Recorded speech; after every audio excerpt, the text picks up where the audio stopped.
Hi friends, നമുക്ക് ചോറിനോടൊപ്പം കഴിക്കാവുന്ന വളരെ tasty ആയിട്ടുള്ള ഒരു കറി എങ്ങനെ ചെയ്തെടുക്കാമെന്ന് കണ്ടാലോ. അതിനായി ഒരു ചട്ടി അടുപ്പത്തേക്ക് വെച്ച് ചെറിയ ഉള്ളി, തക്കാളി, മുരിങ്ങയ്ക്ക, പച്ചമുളക്, കറിവേപ്പില, അല്പം മഞ്ഞൾപ്പൊടിയും അല്പം മുളക് പൊടിയും വേവാൻ ആവശ്യമായ വെള്ളവും ആവശ്യത്തിന് ഉപ്പും കൂടെ ചേർത്ത് കൊടുത്ത് നമുക്കിതൊന്ന് അടച്ചു വെച്ച് വേവിച്ചെടുക്കാം.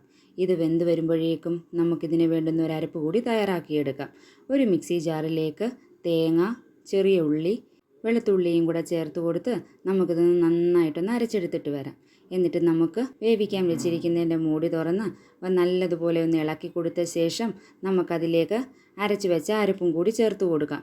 എന്നിട്ട് കറിക്ക് ആവശ്യമായ വെള്ളവും കൂടി ചേർത്ത് കൊടുത്ത് നല്ലതുപോലെ ഒന്ന് മിക്സ് ചെയ്തെടുക്കാം. ഇതെല്ലാം കൂടി നല്ലതുപോലെ ഒന്ന് മിക്സ് ചെയ്ത ശേഷം നല്ലൊരു തിള വന്ന് അതിലേക്ക് കടുവും കൂടി വറുത്തൊഴിച്ച് കഴിഞ്ഞാൽ നമ്മളുടെ തക്കാളി മുരിങ്ങയ്ക്ക കറി ഇവിടെ തയ്യാറായി കഴിഞ്ഞിരിക്കുന്നു. ഇത് എല്ലാവരും ഒന്ന് ട്രൈ ചെയ്ത് നോക്കൂ. ഇഷ്ടമായെങ്കിൽ ലൈക്കും ഷെയറും സബ്സ്ക്രൈബും ചെയ്ത് സപ്പോർട്ട് ചെയ്യാൻ മറക്കല്ലേ. താങ്ക്